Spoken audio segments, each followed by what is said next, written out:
Flujo y osmolaridad. Bien, cuando hablamos de flujo hablamos de pasaje de sustancias. Hay que recordar que la membrana plasmática es una membrana semipermeable, no es permeable a todo tipo de sustancias.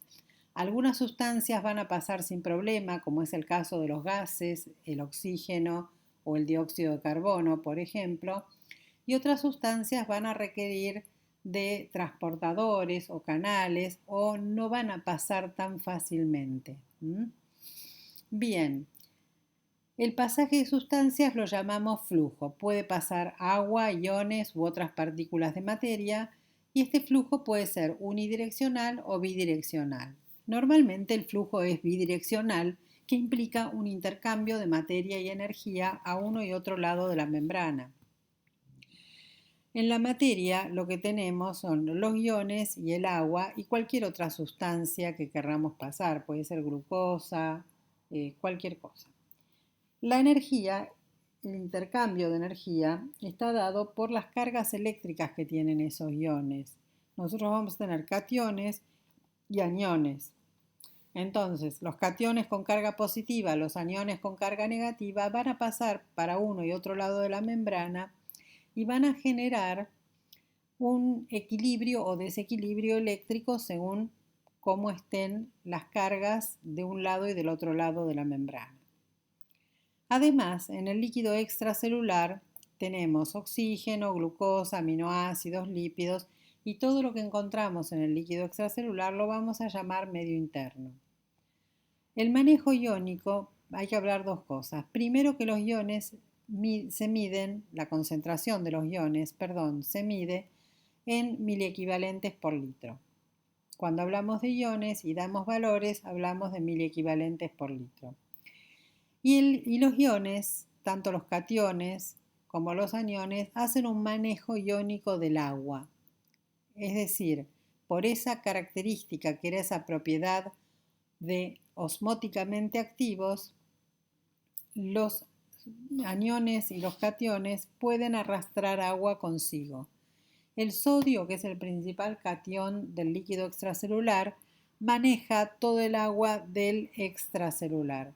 Y las proteínas, en realidad el anión de las proteínas, que es un anión no difusible, manejan el agua del líquido intracelular y también del intravascular. Bien, ¿qué es esto de osmóticamente activos? Dijimos que el sodio y las proteínas pueden arrastrar agua. También hay otros elementos que arrastran agua, como por ejemplo la glucosa y la urea. Estas sustancias que tienen la capacidad de arrastrar agua consigo mismas son sustancias que decimos que tienen una propiedad que es osmóticamente activas. Ósmosis habíamos dicho que era el pasaje del agua. A la presión del sodio para arrastrar el agua consigo se la llama presión osmótica y para diferenciarla a la presión de las proteínas se la llama presión oncótica. En ambos casos se refiere a lo mismo, se refiere al arrastre de agua que hacen cuando pasan de un compartimento a otro.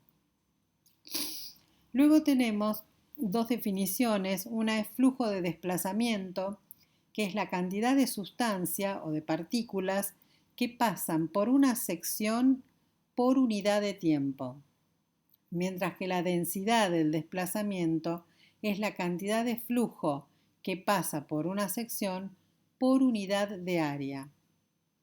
Cuando tenemos un daño en la membrana, se altera todo este equilibrio hidroelectrolítico y se escapan proteínas que arrastran agua deshidratando a la célula o deshidratando los vasos sanguíneos. Estos son factores que determinan la permeabilidad de la membrana. Uno es el gradiente de concentración de cada una de las sustancias o partículas. Otras son los componentes químicos propios de la membrana plasmática. Recuerden que son fosfolípidos con proteínas. También tenemos que tener en cuenta el área o superficie de la membrana, ya que a mayor área de superficie, mayor cantidad de permeabilidad o de difusión vamos a tener. el espesor de la membrana. Cuanto más finita es la membrana, más fácil de atravesarla. La estructura o partícula que quiere difundir a través de la membrana.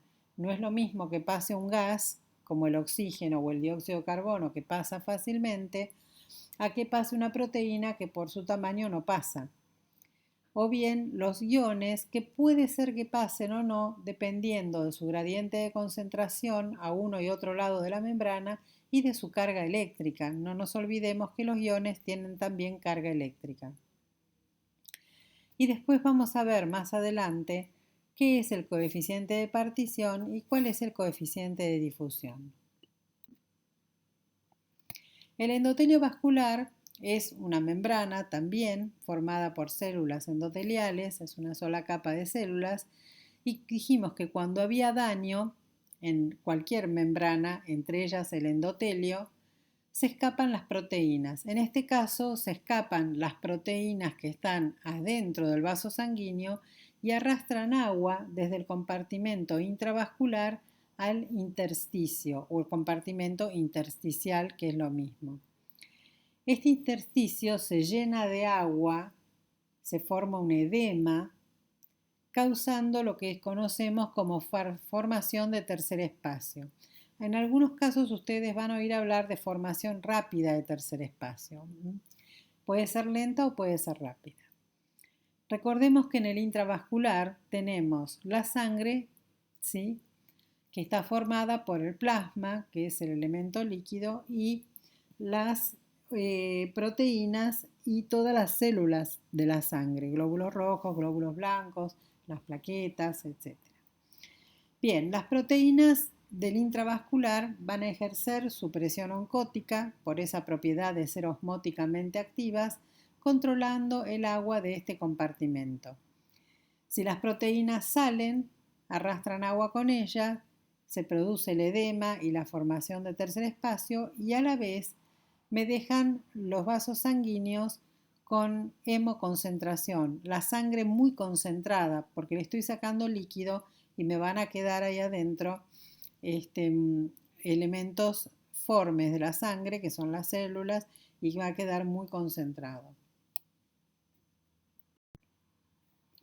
La tonicidad es un concepto que tenemos que trabajar.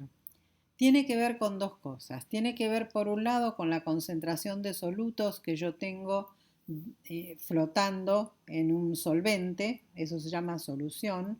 Un solución está formado por un solvente, que en nuestro caso es el agua, y por solutos, que son partículas de materia, que pueden ser iones, glucosa, urea, proteínas, cualquier tipo de soluto. Y por otro lado, la capacidad que tiene este tipo de soluciones de deformar una célula. Ahora lo vamos a ver. Primero vamos a ver que el LEC estaba formado por el intersticio y el intravascular y el LIC por el interior de las células. Las soluciones están formadas por un solvente que es el agua y los solutos que son iones, glucosa, urea, proteínas, etc. Entonces, como vemos acá en las imágenes, la que está más arriba en el medio dice solución isotónica. Eso quiere decir iso es igual. Cuando una solución es isotónica, es igual, tenemos la misma concentración de solutos en agua en el líquido intracelular que en el extracelular. Entonces, la cantidad de solutos que yo tengo adentro y fuera de la célula es igual. Cuando las soluciones son hipotónicas, como vemos en el cuadrito de abajo, yo tengo poca cantidad de solutos concentrados en el líquido extracelular. Y cuando hablamos de soluciones hipertónicas pasa exactamente al revés. Tengo mucha cantidad de solutos concentrados en el líquido extracelular. Ahora bien, si esto lo llevamos a lo que es el compartimento intravascular, es importante saber si una solución es isotónica, hipertónica o hipotónica porque me va a modificar la forma de las células de la sangre. Recordemos que en el compartimento intravascular tenemos el plasma, tenemos las células sanguíneas, proteínas y unas cuantas cosas más. Bueno, ¿Para qué es importante esto? Desde el punto de vista médico, es importante cuando yo tengo que ponerle un suero a un paciente.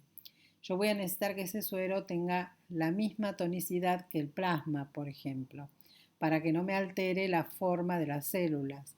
En algunos casos se puede pedir que se pase un suero hipertónico o hipotónico, pero eso es para tratar determinadas patologías en determinados pacientes que están internados. Pero bueno, vamos a ver un poquito qué le pasa al glóbulo rojo si yo lo pongo en una solución isotónica, hipotónica o hipertónica. Si yo lo pongo en una solución isotónica, al glóbulo rojo no le pasa nada. El agua puede entrar y salir libremente, no pasa nada, no se deforma, no cambia su forma ni sus funciones, nada. Pero si yo pongo un glóbulo rojo en una solución hipotónica, el agua tiende a entrar al glóbulo rojo y lo edematiza y lo hincha.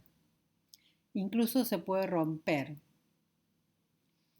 La solución hipertónica hace lo contrario, le va a sacar el agua y lo va a deshidratar y tenemos lo que se llama un glóbulo rojo crenado. Crenado es así, arrugado, todo estrujado. Y también se muere. Entonces, en la solución isotónica es aquella que tiene la misma tonicidad u osmolaridad de la célula, no pasa nada, la célula no se modifica. En la hipotónica, una solución hipotónica, yo tengo poca cantidad de soluto afuera y mucha cantidad de soluto adentro del glóbulo rojo. Entonces el agua tiende a entrar al glóbulo rojo para diluir toda esa cantidad de soluto. Al revés, si tengo una solución hipertónica, va a tener mucho soluto afuera de la célula y poco soluto adentro, y el agua va a tender a salir de la célula para diluir ese soluto que está más concentrado afuera. Entonces, estas son las tres, digamos las dos, mejor dicho, deformidades que puede sufrir un glóbulo rojo o una célula en general si lo coloco con una solución hipotónica donde se dematiza, se hincha y se puede romper, o hipertónica donde se deshidrata y se crena y puede morir. Entonces, decimos que tonicidad es la capacidad que tiene una solución de modificar el volumen de una célula que se encuentra contenida en esa solución. Es una comparación, si es isotónica, hipotónica o hipertónica, no tiene unidades de medida. Ahora bien, si yo quiero medir la cantidad total de solutos que tiene una solución, ahí hablamos de osmolaridad y tiene unidades de medida que son los miliosmoles. Los medios isotónicos tienen la misma osmolaridad que el plasma sanguíneo. Los medios hipotónicos tienen una osmolaridad menor y los medios hipertónicos tienen una osmolaridad mayor. Entonces dijimos que esto era importante a la hora de decidir qué suero le paso a un paciente. Por ejemplo, en pacientes pediátricos internados por alguna enfermedad crónica o algún problema, alguna patología que tengan que estar internados bastante tiempo, se suele hacer una fluidoterapia, es decir, una terapia con fluidos con suero de mantenimiento, y en esos casos, por lo general, los pediatras usan soluciones hipotónicas. Ahora bien, en los casos de algunas patologías como puede ser hipertensión endocraniana, que tiene un aumento de la PIC, que es la presión intracraneal, se pueden llegar a dar soluciones hipertónicas. Pero bueno, este tema del manejo de las soluciones hipotónica o hipertónica es un tema muy específico que lo hacen los médicos de internación. Normalmente cuando uno le ponen un suero por alguna razón, eh, por algo muy pasajero, leve o transitorio, es un suero isotónico. Bueno, ¿cuáles son los principales solutos determinantes de la osmolaridad plasmática? Hay tres solutos muy importantes que ustedes tienen que conocer, que son osmóticamente activos, además de las proteínas, y que están en el plasma, que son el sodio, la glucosa y la urea. El sodio, la glucosa y la urea sirven para calcular la osmolaridad plasmática que se calcula con esa fórmula que está ahí. Sodio por 2, el sodio lo vamos a medir o en miliosmoles o en miliequivalentes por litro. Glucosa dividido 18 y urea dividido 6. La glucosa y la urea se miden en miligramos por decilitro. Toda esta cuenta da alrededor de 290 miliosmoles con una variación de más o menos 5. Esa sería la osmolaridad del plasma normal. Entonces, yo tengo que tener un suero isotónico que tenga una osmolaridad similar a esta. Recuerden que sodio es el más importante porque es el que está multiplicado por 2. Bueno, hasta aquí llegamos con el tema de flujo y osmolaridad plasmática. Muchas gracias.